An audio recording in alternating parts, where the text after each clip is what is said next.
It was the 26th of June 2019, and I was waiting by the phone at home for my solicitor to call and say that we were now officially the new owners of the Swan Inn. But the phone rang, and it wasn't my solicitor, it was Dwayne from XLN for Small Business, the broadband and phone provider for the Swan Inn. So I had read all of the reviews for people who had stayed in the letting rooms, and I could see that those for the broadband were very negative indeed. So we were all set up to use BT instead as a reliable provider. However, when I explained about this to Dwayne, he constantly shouted over me in a really loud, booming West Indian voice, telling me if I didn't sign up with them, we'd be cut off at midday, and not only that, lose the phone number. This would, of course, have been very damaging for us as a hospitality business. Dwayne also said there was no cooling off period, and we were going to have to sign a 24-month contract for a service that I was stating we really did not want. Now, this didn't seem legal to me, therefore I asked him to email this information, which he did. So as you can see, he quoted us £28.95 excluding VAT, unlimited fibre broadband and line rental. But quite clearly he's stating no cooling off period, and it's a 24-month contract. Now, BT were absolutely brilliant, and they reassured me that I didn't have to go with XLN and that they had put in a request so that the phone number would transfer, no problem. However, over a period of several weeks, Dwayne at XLN kept cancelling the transfer, and so we were unable to make outgoing calls from our pub and hospitality letting room business.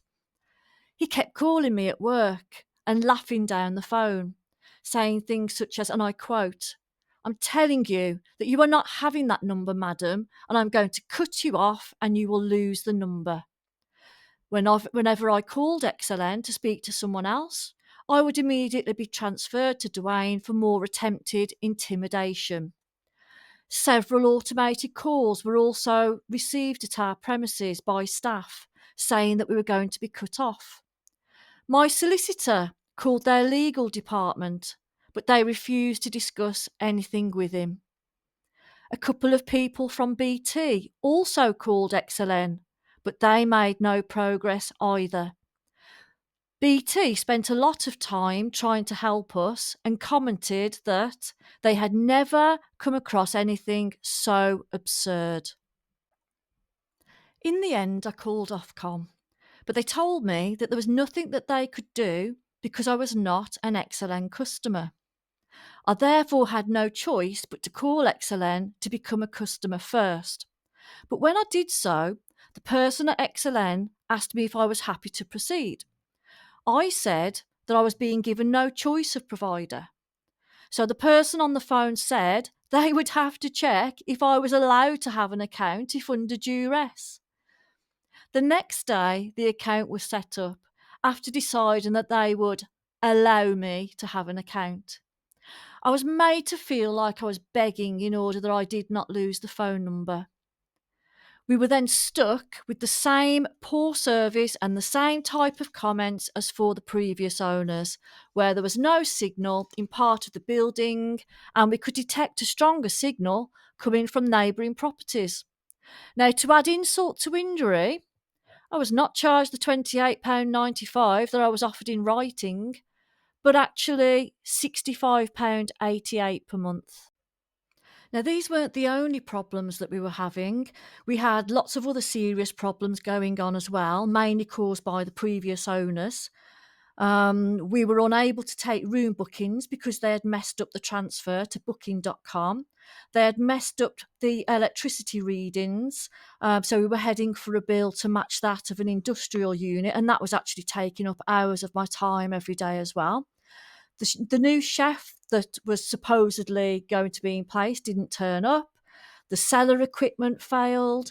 There was water pouring out of the side of the building and no phone. But it didn't end there, and there was no way of turning back.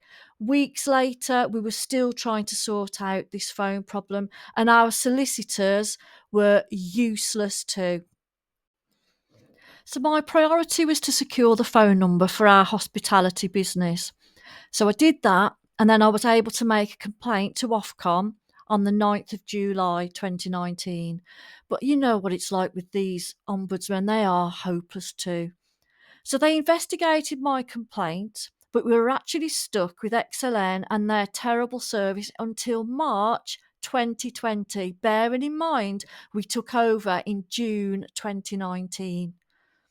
So Ofcom found in our favour on the 17th of March 2020, but they didn't enforce their decision.